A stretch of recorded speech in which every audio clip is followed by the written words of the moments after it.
Hello everyone, I hope you all will be good. Welcome to the next lecture in the series for question analysis. इस lecture में हम next section पे बात करेंगे that is technological factors. अभी तक हमने political, legal and economic and social factors पर बात कर दी है. ठीक है, तो this is our second last factor that is technological factors. अच्छा, टेक्नोलॉजी कैसे एक बिजनेस को अफेक्ट करती है? I guess this is this this shall be clear unsaid. And आप लोगों को पता है, अगर आप एवरीवन जो भी मे बी ये लेक्चर देख रहा होगा, ही और शी माइट बी अराउंड 20, 21, 18, 19. तो आपने देखा होगा कि कैसे जैसे जैसे आप बड़े हो रहे हो टेक्नोलॉजी ने इवॉल्व किया है, कैसे कैसे दुनिया जो है वो रेवोल्यूशनलाइज्ड हुई है. राइट, एंड कैसे businesses with the use of technology जो है वो अब इमर्ज जो है वो हुए हैं. राइट, अब everyone knows technological change, it's happening at a fast rate, right? बहुत से significant developments हुए हैं globally industries में, such as medicine industry है, air transport है, mining है, farming है, automobile industry है. बहुत सी advancements जो है इन कंपनी में हो चुकी हैं. So basically आज से अगर 20 साल पहले की बात की जाए, nothing was digitalized, लेकिन आज हम बात करें तो everything is digitalized, right? Even for a small transaction हम अपने कार्ड पेमेंट्स या हम ऑनलाइन पेमेंट्स जो है वो कर रहे होते हैं. राइट, सो टेक्नोलॉजी ने बहुत से अपॉर्चुनिटीज क्रिएट की हैं बिजनेस के लिए. बहुत से बिजनेसेस जो है वो डेवलप हुए हैं, स्पेशली कोविड एरा के बाद तो टेक्नोलॉजी बहुत बूम पर चली गई है. राइट, एंड जिस तरीके से बिजनेसेस काम कर रहे हैं, टेक्नोलॉजिकल फैक्टर्स ने आप के उन एरियाज को, उन वर्किंग कंडीशंस को बहुत इम्प्रूव किया. So technological factors basically means the effect of technology and technological evolution on businesses. Right, so you now understand कि आज अगर आप एक स्टैंडर्ड या ट्रेडिशन मेथड से एक बिजनेस को चलाते हैं, तो it's not going to run, because now people will prefer more digital businesses, more technolized businesses. Right, so हम बात करते हैं कि अच्छा, ऐसे कौन से फैक्टर्स हैं, ऐसी कौन सी चीजें हैं जो टेक्नोलॉजी के आने से बिजनेसेस में इंट्रोड्यूस हुई हैं. सबसे पहले हम बात करेंगे number one, consumer habits.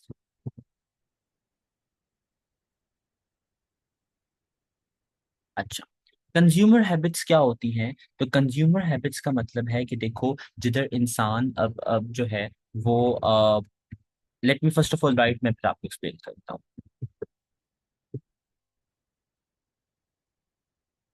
There was a time कि जब आप एक दूसरे को खत लिखते थे. Right, there was a time कि जब आप जब आप जो है वो ईद मुबारक के कार्ड्स भेजते थे.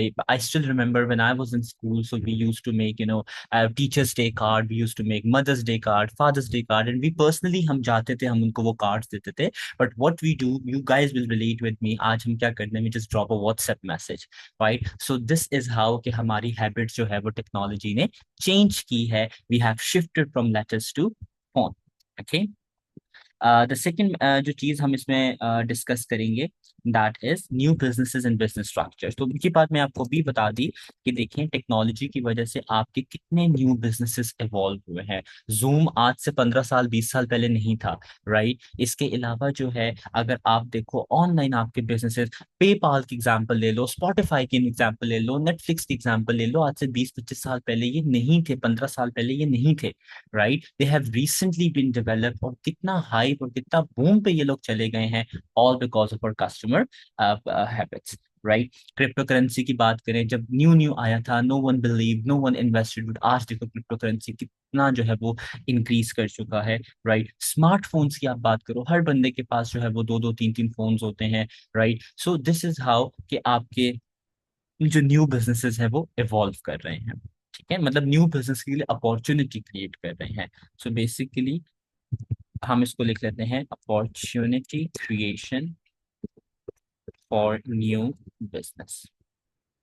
ओके, ये बहुत सी बिजनेसेस के लिए जो है वो अपॉर्चुनिटीज क्रिएट हुई. देन नंबर थर्ड जो हम इस पे बात करेंगे, दैट इज न्यू प्रोडक्ट्स. अब आई गेस इसको मुझे समझाने की जरूरत नहीं पड़ेगी। न्यू प्रोडक्ट सिंपली देखो यार, आपके पास हर दिन हर रोज नए नए प्रोडक्ट्स आपके पास डेवलप हो रहे हैं। पहले हम वायर्ड हेडफोन्स ईयरफोन्स यूज करते थे, अब हम जो है वो ब्लूटूथ एयरपॉड्स पे जो है वो हम आ गए हैं। राइट, पहले हम जो है वो विद केबल चार्ज करते थे, अब वायरलेस चार्जिंग आ गई हैं। राइट, सो देखो आप खुद अज्यूम करो कि यार हम कितने न्यू प्रोडक्ट्स जो है वो डेवलप कर चुके हैं। ठीक है, पहले हर चीज फिजिकली होती थी, अब हर चीज जो है वो हमारे पास जो है वो अब डिजिटलाइज्ड हो चुकी है। राइट, फिर इसके अलावा जो है न्यू प्रोडक्ट के अलावा हमारे पास क्या बात है, न्यू वेज ऑफ बाइंग। अब यू गाइस ऑल नो कि देयर वाज अ टाइम कि आपकी अम्मा जान जो है फिजिकली जाके बाय करती थी, but now you will see your अम्मा जान on sitting on a sofa and relaxing and scrolling on online websites। like even मैं जो हूँ इतना शॉपaholic हूँ कि मैं like महीने में you guys can say कि मैं इतना फिजिकल शॉप नहीं करता जितना मैं ऑनलाइन जो है वो शॉप करता हूँ। सो these are all the reasons जो टेक्नोलॉजी फैक्टर्स ने इंट्रोड्यूस किए हैं, टेक्नोलॉजी ने इंट्रोड्यूस किए हैं। एंड देखो ऑनलाइन शॉपिंग की वजह से कितने ऐसे ब्रांड्स हैं, कितने ऐसे बिजनेसेस हैं जिनका फिजिकल एग्जिस्टेंस ही नहीं है, but they only exist online. Right, so देखो उनकी फिजिकल रेंटल कॉस्ट बच रही है, उनकी जो है वो अब एम्प्लॉय कॉस्ट बच रही है। देर जस्ट एक दो लोग ऑपरेट कर रहे हैं, छोटा सा वेयर हाउस उन्होंने खोल दिया, हर चीज वहीं से मैनेज हो रही है। सो इट्स सो इजी कि द वे ऑफ बाइंग्स आजकल जो है वो ऑनलाइन, उसने कितने ज्यादा न्यू बिजनेसेस जो है वो प्रमोट किए। तो ये सारे पॉइंट्स एक दूसरे से इंटर रिलेटेड है। ओके, वर्किंग पैटर्न्स, लोग जिस तरीके से काम करते हैं, पहले लोग फिजिकली ऑफिस में आके काम करते थे, अब लोग रिमोट जॉब्स करते हैं, अब लोग ऑनलाइन जॉब्स करते हैं। मैं आपको ऑनलाइन पढ़ा रहा हूँ। Right, 10 years ago there was no concept of online study। Right, लोगों को फिजिकली जाना पड़ता था, अब everything is available to you with ease on your bed. Right, so this is how कि लोगों के जो वर्किंग पैटर्न्स हैं वो आपके चेंज हो गए हैं। Number 6 we have job and skills. Job and skills में क्या है कि आज से पहले जो है आपकी डिजिटल मार्केटिंग आपको नहीं चाहिए था, आपको सोशल मीडिया मैनेजर नहीं चाहिए होता था, आपको जो है वो इन्फ्लुएंसर्स नहीं होते थे आज से पहले। Right, but with change in technology ये तमाम जो है वो आपके कंटेंट क्रिएटर्स नहीं होते थे पहले, तो विद चेंज इन टेक्नोलॉजी ये तमाम चीजें जो है वो शिफ्ट हुई हैं। सो आई बिलीव इसमें समझ, इसमें कुछ एक रॉकेट साइंस नहीं है, it's just your common sense कि यार आप खुद अज्यूम करो कि और देखो कि टेक्नोलॉजी ने जो है वो कैसे आपकी तमाम बिजनेसेस को रेवोल्यूशनलाइज जो है वो कर दिया है। तो आई होप सो यहाँ तक आपको बात समझ में आ गई होगी। अब हम बात करते हैं, थोड़ा सा मजीद आगे चलते हैं और अब हम ये देखते हैं टेक्नोलॉजिकल इफेक्ट्स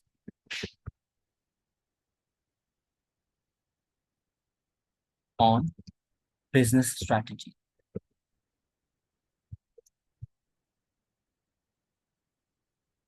ओके, नेक्स्ट जो टॉपिक हम बात करेंगे that is technological effects on business strategies. What does this mean? देखो अगेन कंपेयर करो आज से कुछ साल पहले, what was the sole purpose of the business कि हमने एक प्रोडक्ट बनाना है एंड हमने उस प्रोडक्ट को सेल करना है and we have to make a profit.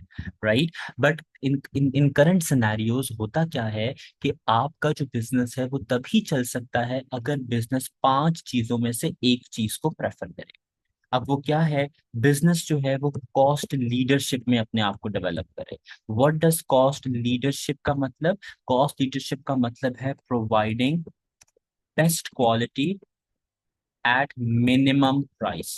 इसमें आप क्या करते हो, आप जो हो मिनिमम प्राइस पे चीजों को बेचते हो, आपका जो फोकस होता है, बट आई विल नॉट से best quality, but just providing minimum price हम इसको करते हैं। राइट, बिकॉज इसमें समहाउ क्वालिटी कॉम्प्रोमाइज जरूर होती है। ठीक है, तो कॉस्ट लीडरशिप में आपको ने टेक्नोलॉजी का यूज किया और टेक्नोलॉजी को यूज करके आपने ऐसे मेथड्स लेकर आ गए, ऐसे डिजिटलाइज्ड मेथड, ऐसे स्टैंडर्ड मेथड, ऐसे ऑटोमेटेड मेथड्स आप ले आए जिनकी वजह से आपकी जो प्रोडक्शन कॉस्ट थी, आपकी जो मार्जिनल कॉस्ट थी, it is now reduced. Okay, so cost, अगर एक बिजनेस कॉस्ट लीडरशिप पे फोकस करता है अब तो वो बिजनेस जो है वो थ्राइव कर सकता है, बिकॉज पीपल, जो लोग जो है जिनके लिए क्वालिटी इतना मैटर नहीं करती बट कॉस्ट मैटर करती है, तो then those that customer perspective can make this business flourish. Okay, so remember कि अगर एक बिजनेस कॉस्ट लीडरशिप में है तो इसका मतलब है कि उसका मेन फोकस क्या है कि हमने अपनी कॉस्ट को रिड्यूस करना है, ठीक है। और इसका बेसिकली टारगेट लोअर कस्टमर्स होते हैं, वो कस्टमर्स जिन जो जो कॉस्ट, जिनके लिए कॉस्ट एक कंस्ट्रेंट होता है, एक लिमिटिंग फैक्टर होता है, और वो कस्टमर्स क्वालिटी की बजाय किस पर फोकस करते हैं, प्राइस पर फोकस करते हैं, राइट। दूसरा इसमें बिजनेस टाइप जो है, बिजनेस स्ट्रैटेजी आ जाती है, that is differentiation. Differentiation just like Apple जो है, वो डिफरेंशिएशन एक डिफरेंट प्रोडक्ट ऑफर कर रहा है। टेस्ला की बात देखें तो टेस्ला ने ईवी की इंडस्ट्री को बहुत रेवोल्यूशनलाइज और मॉडर्नाइज कर दिया है। तो आपका जो बिजनेस है वो एक स्पेसिफिक नीश प्रोडक्ट पर वर्क कर रहा है, और वो उस प्रोडक्ट को जो है वो इंट्रोड्यूस कर रहा है जो कि पहले कभी मार्केट में इंट्रोड्यूस नहीं हुआ। तो ऐसा बिजनेस जो डिफरेंशिएशन पे वर्क करता है, वो ऑब्वियसली उसके प्रोडक्ट महंगे होंगे, लेकिन वो किस चीज पे फोकस करेगा कि हमने जो जो आपकी एनवायरनमेंट है, जो आपका मार्केट है, उसमें एक नया प्रोडक्ट लेके आ रहा है। तो डिफरेंशिएशन में आप इनोवेशंस में बहुत ज्यादा फोकस करते होते हो, ठीक है। डिफरेंशिएशन जब आप लेकर आते हो अपने प्रोडक्ट्स पे, तो you do a lot of research and development. Okay, मैं आपको शायद एक दफा पहले भी बताया था कि अब एप्पल जो है, Apple company, it's almost spend 50% of its revenue in research and development. So you can understand that how much that business is investing in research to just produce an iPhone and to research on the technology, right? So this is how. अब देखो, Apple is very expensive, right? But what they offer you an experience, innovation, differentiation, reliability, right. लेकिन एक एक अब जो है वो mobile shop आप देख लो, जो आई एम नॉट श्योर एक स्पेसिफिक। अब चलो अगर हम बात करें ओप्पो की बात कर लें, या टेक्नो की बात कर लें, इन्फिनिक्स की बात कर लें, पाकिस्तान के जो फोन्स हैं, they basically are cost leadership. ये सस्ते फोन है, और सस्ते में आपको काफी कुछ इनमें मिल जाता है, right. So this is how कि businesses can focus on one specific type of strategy. फिर इसके अलावा हम इसमें बात करते हैं अलायंस की। अलायंस क्या होता है? अलायंस होता है कि जब आपके दो म्यूचुअल अंडरस्टैंडिंग एंड वर्किंग। इसकी मैं आपको बहुत मजे की एग्जांपल देता हूँ कि अभी रिसेंटली मैंने एक पोस्ट में पढ़ा था, I am not sure if it's true और नॉट, मैंने इस पर रिसर्च तो ऑल्दो नहीं की, but I just read it कि एप्पल जो है वो आईफोन 17 जो लॉन्च कर रहा है, उसके लिए जो वो स्क्रीन, जो उसका एलईडी डिस्प्ले वो जो लेकर आ रहा है जिस तरीके का, that is from Samsung.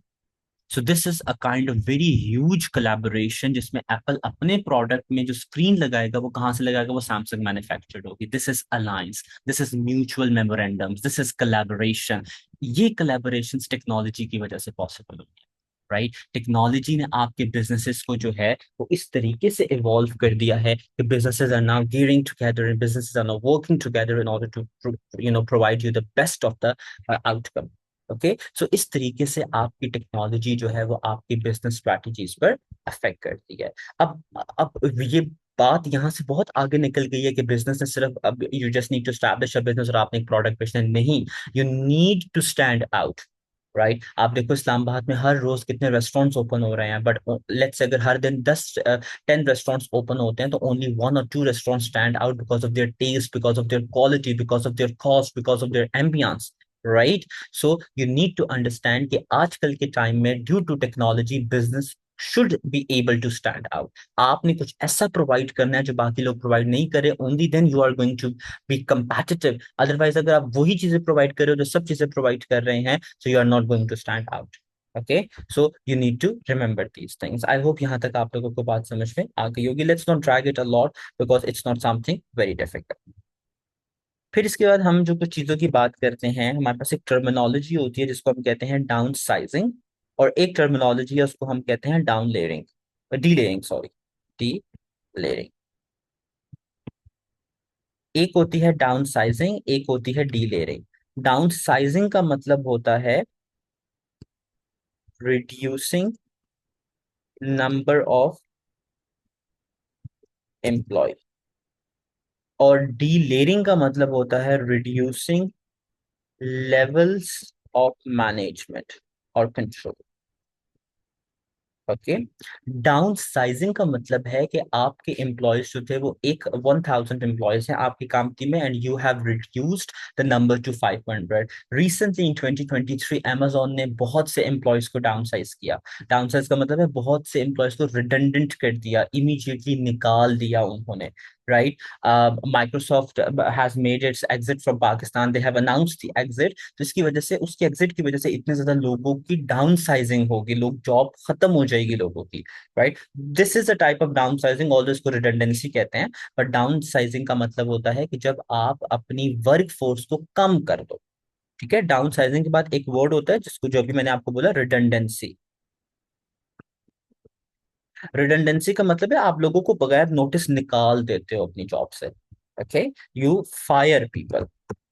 Fire means गोली नहीं मारना, यू फायर मीन्स कि उनके रिस्क पर या उनकी इनकम पर गोली मार देना, दैट इज रिडंडेंसी। ओके, तो फायर डज नॉट मीन कि आप लोगों को ही जान से मार दो। डाउन साइजिंग का मतलब होता है आप अपनी वर्क फोर्स को कम कर रहे हो। तो देखो आप गाइस, आप खुद अंडरस्टैंड करो इस बात को कि देखो टेक्नोलॉजी के आने से आपकी कितनी ज्यादा डाउन साइजिंग हुई है।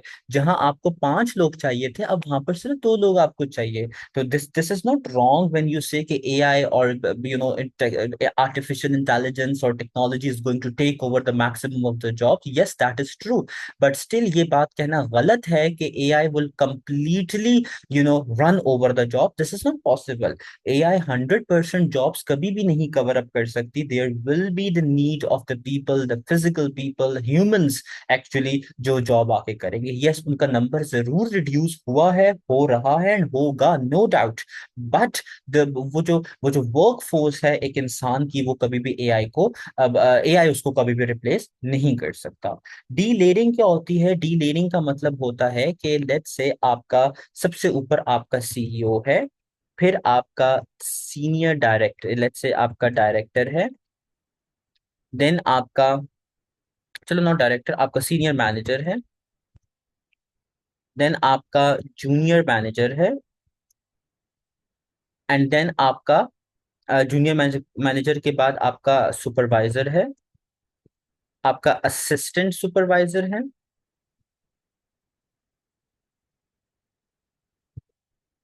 एंड देन आपका लेबर है। तो देखो कितनी लेयर्स हो गई, 1 2 3 4 5 6 लेयर। अगर लेबर को सीईओ से बात करनी है तो वो पहले असिस्टेंट सुपरवाइजर से गुजरेगा, देन सुपरवाइजर, मैंने सुपरविजन लिख दिया, sorry, supervisor. Okay, and then वो जूनियर मैनेजर को क्रॉस करेगा, देन सीनियर, देन वो सीईओ के पास जाएगा।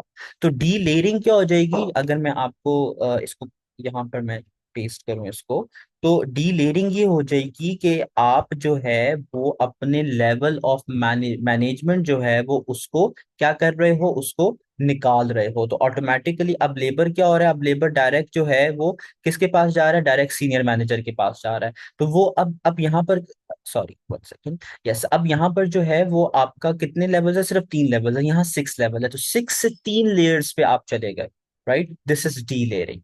आई होप सो ये बात आप लोगों को समझ में आ गई हो। देन हम मजीद आगे चलते हैं, मजीद कुछ चीजों की जो है वो बात करते हैं। अच्छा, इसमें जो है एक आप थोड़ा सा इस चीज को जरूर देखिएगा कि जब भी एक कंपनी जो है वो डी लेयरिंग करती है तो डी लेयरिंग के कुछ इश्यूज होते हैं। सबसे पहले जो है, जब आप डी लेयरिंग करोगे तो देखो आप एक तो जो रिपोर्टिंग लेवल्स है ना उसको रिड्यूस कर देते हो। ठीक है, अब आपकी रिपोर्टिंग किससे हो रही है, डायरेक्ट सीईओ के साथ, डायरेक्ट सीनियर मैनेजर के साथ हो रही है।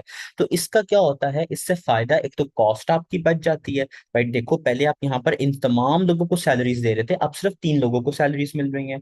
ठीक है, तो एक तो ये बात है जो कि एक ऑब्वियस रीजन है, कॉस्ट बच जाएगी आपकी। दूसरा, कम्युनिकेशन स्ट्रांग हो जाएगी, स्ट्रीमलाइंड कम्युनिकेशन हो जाएगी, इफेक्टिव कम्युनिकेशन हो जाएगी, इमीडिएट कम्युनिकेशन हो जाएगी, राइट। सो ये वो तमाम रीजन हैं जो आपके डीलेयरिंग में इन्वॉल्व होते हैं। आई होप सो यहाँ तक बात समझ में आ गई होगी। इसके बाद एक और कॉन्सेप्ट है आपकी टेक्नोलॉजी में जो कि पहले नहीं था, लाइक टेक्नोलॉजी फैक्टर्स की वजह से ये चीज इंट्रोड्यूस हुई है, and that is outsourcing. It's a very very common topic, आपने अपने प्रीवियस सब्जेक्ट्स में भी पढ़ा हुआ है। आउटसोर्सिंग क्या होता है, आउटसोर्सिंग होता है कि your internal giving part of your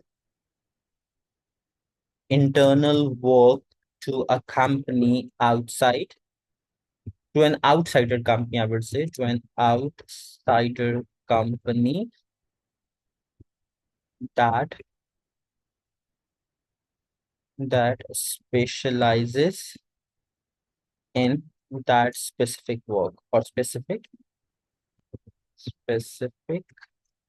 work, क्या वर्क, ठीक है आई गेस।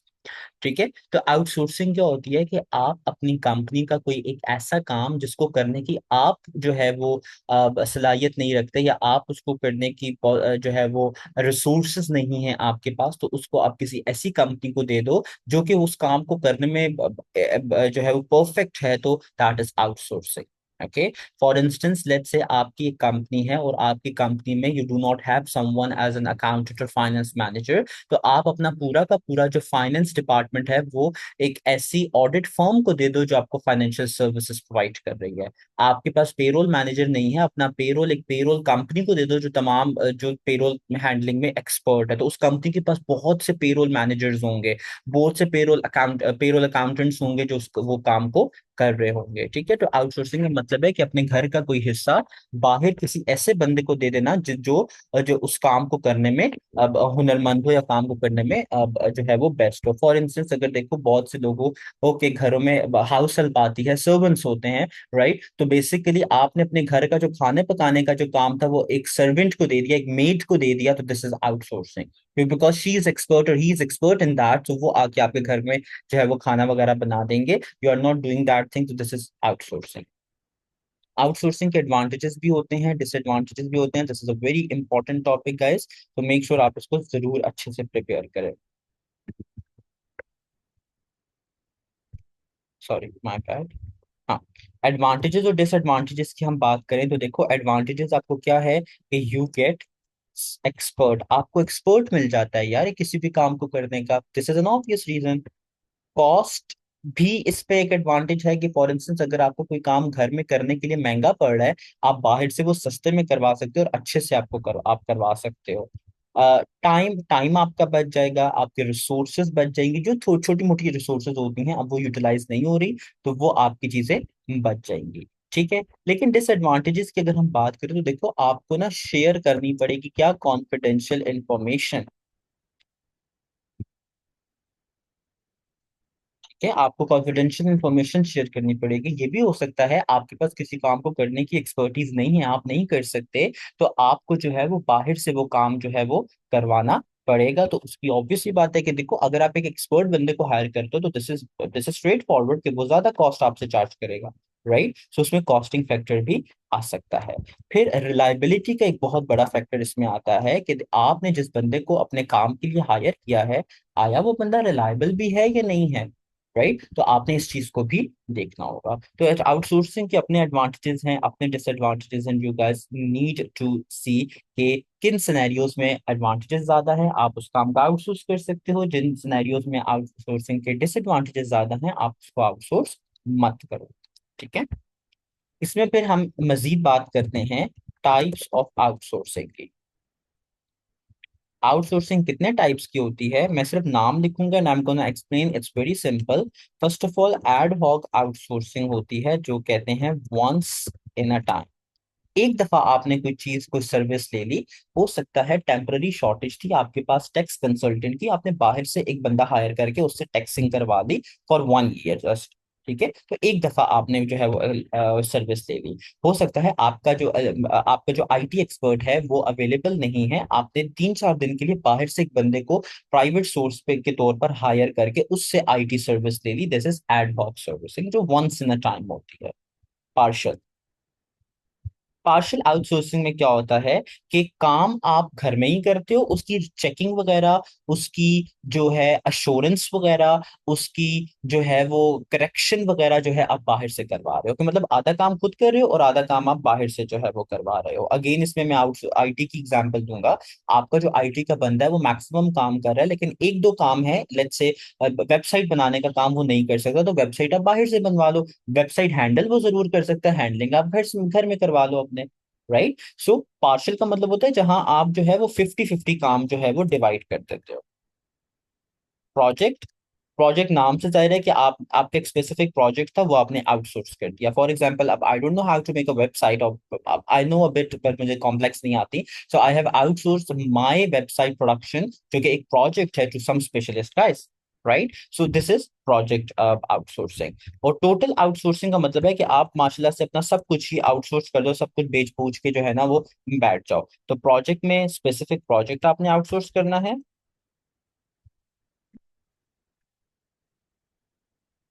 एंड टोटल में आप क्या करोगे? टोटल में आपने जो है वो पूरे का पूरा फंक्शन आउटसोर्स कर दिया, यानी पूरा फाइनेंस डिपार्टमेंट आउटसोर्स कर दिया। दैट डजंट मीन पूरा घर आउटसोर्स कर दिया है, पूरे घर के रूम्स आउटसोर्स कर दिए, राइट? पूरा आईटी डिपार्टमेंट जो है वो आउटसोर्स कर दिया, राइट? तो इसमें आपने एंटायर डिपार्टमेंट जो है वो इन्वॉल्व होता है आपका, ठीक है? तो these were the types of outsourcing. अब यहाँ पर टेक्नोलॉजिकल जो फैक्टर्स हैं आपके, वो मैक्सिमम हद तक जो है वो कंप्लीट हो चुके हैं। इसके अलावा एज सच जो है वो इतना कुछ खास है नहीं आपके टेक्नोलॉजिकल फैक्टर्स में। बट हाँ, ये बात जरूर याद रखिएगा कि टेक्नोलॉजिकल फैक्टर्स का एक अकाउंटेंट पर क्या इफेक्ट होता है, ठीक है? ये चीज इंपॉर्टेंट है ऑब्वियसली, जिसको हम कहते हैं टेक्नोलॉजी एंड अकाउंटेंट। देखिए, आज से कुछ टाइम पहले जो अकाउंटेंट की हम बात करें, ही और she was just responsible for making ledgers और ट्रायल बैलेंसेस और बुक कीपिंग एंट्री। बस उसने क्या करना, ट्रांजैक्शन हुई है, ओके फाइन, बुक एंट्री में रिकॉर्ड कर दी, उसका लेजर बना दिया, ट्रायल बैलेंस बना लिया, और उसकी फाइनेंशियल स्टेटमेंट बना दी। That is all, that was the work of an accountant.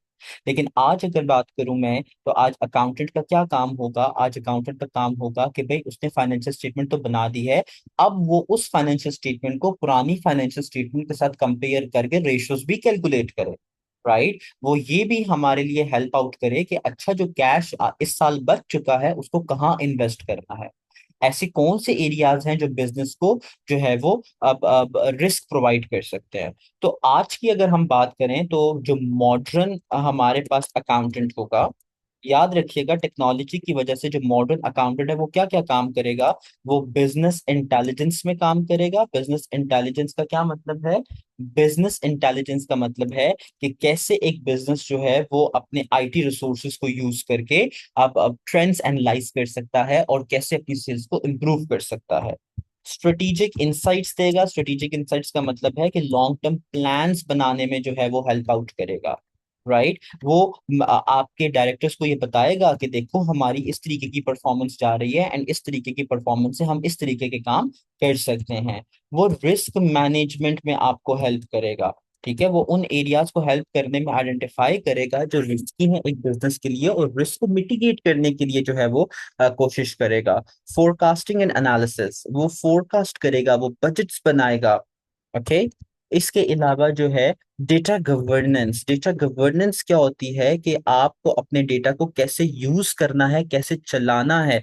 Netflix कैसे आपको आपकी रिकमेंडेशंस जो है वो सजेस्ट करता है। This is all data governance, this is all strategic insight in business intelligence, okay? So याद रखिएगा कि एक अकाउंटेंट में आजकल it's not just enough for an accountant to just make financial statement. That is the reason guys कि ACC ने अपनी qualification change की है, कि वाई उन्होंने तमाम टेक्नोलॉजी को जो है वो इनकॉर्पोरेट कर दिया है अब आपके सिस्टम में। तो देखो, दिस इज द नीड। आप इवन अगर आप if you guys have time, आप खुद जाओ एसीसी की ग्लोबल वेबसाइट पर, वहां पर अकाउंटेंट की डेफिनेशन देखो। तो पहले लिखा जाता था अकाउंटेंट इज वन जो फाइनेंशियल स्टेटमेंट्स प्रिपेयर करता है, लेकिन अब मॉडर्न जो क्वालिफिकेशन है उसके अकॉर्डिंगली उन्होंने डेफिनेशन चेंज कर दी है, and they have said accountant सिर्फ वो नहीं है जो फाइनेंशियल स्टेटमेंट बनाएगा, बल्कि वो है जो टेक्नोलॉजी भी यूज करना आता है, जिसको लीगल प्रैक्टिस का भी पता है, और जो एक कंपनी की बेनिफिट में और उसके लॉन्ग टर्म स्ट्रेटेजिक प्लान्स में हेल्प आउट करेगा, वो अकाउंटेंट है आपका, राइट? सो मेक श्योर करें कि आपको ये चीजें पता होनी चाहिए, and specially this topic is important. आप स्टडी हब से पढ़ लें, आप बुक से पढ़ लें, विच जहां से भी आप मर्जी पढ़ना चाहते हैं, but do give these things a reading, okay, so this was all basically for technological factor, जिसमें हमने क्या बात की, हमने बात की कि कैसे टेक्नोलॉजी जो है वो आपके बिजनेस को अफेक्ट करती है, जिसमें हमने टेक्नोलॉजिकल फैक्टर्स के कुछ पॉइंट्स डिस्कस किए। आपकी बिजनेस स्ट्रेटजीज को कैसे अफेक्ट करती है, cost leadership, differentiation and alliance की हमने बात की। हमने डाउन साइजिंग एंड डीलेयरिंग की बात की। हमने आउटसोर्सिंग की बात की, जिसमें advantages, disadvantages and types of outsourcing हमने बात की। And last but not the least, हमने एक अकाउंटेंट जो है और उसके जॉब प्रोफेशन में टेक्नोलॉजी का जो इन्वॉल्वमेंट है उस पर थोड़ी बहुत डिस्कशन की। तो this was all from your technological factor, and जो हमारा नेक्स्ट लेक्चर होगा that is going to be the last lecture for PESTLE analysis, that will be ecological और environmental factors. So until then, guys, take care. I hope you are understanding, and I will really will prefer if you are liking my lectures, do give me a like as well, do provide me the feedback as well, do let me know any recommendations that you want me to improve in my lectures and all that. So I will really appreciate that, and because this content is all for you guys, and I want you guys to make it as per your preferences. Okay, so I am very much open to your suggestions, your feedback, and your criticism. I always look forward to this. So thank you so much, guys. Take care and have a good day. Bye.